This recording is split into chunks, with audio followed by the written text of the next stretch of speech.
বাবা ও বাবা বাবা বাবা ও বাবা কি করে হাবল কাকা বাবা কনে? এটা বডি আমি কিন্তু আর ছোট নেই, আমার আর হাবল বলে ডাকবিনি। তোর বাবা ওখানে কাজ করছে, ওখানে চলি যা। তাহলে হেবল কাকা তুই বড় হয়ে গেছো, যাই হোক বড় হেবল কাকা বাবা কোন কাজ করছে তাই কদিন।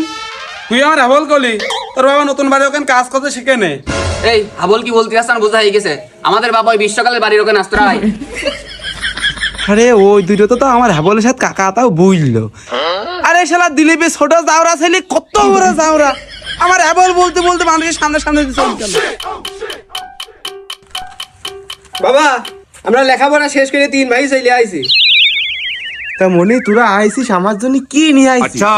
বাবা আমি তোমার জন্য কালো সানগ্লাস নিয়ে আইছি। আর বাবা আমি তোমার জন্য এই মোবাইলটা নিয়ে আইছি।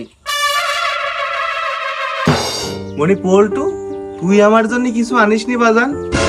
এই যে বাবা রাত্রি অর্ধেক খাইছে অর্ধেক ছেড়েছি তোমার জন্য।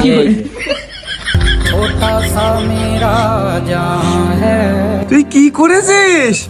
তুই তো আমার আপন ছেলে, তোরা তো পর বেরিয়ে যা আমার বাড়িতে। যেদিন মদের বোতল কিনে আনতে পারবি সেদিন আমার যোগ্য ছেলে বেরিয়ে যা। এই তাহলে ভাই চল আমরা যাই, দুইদিন রিক্সা চালাই মদের বোতল কিনে বাড়ি আসি। ए राजा जी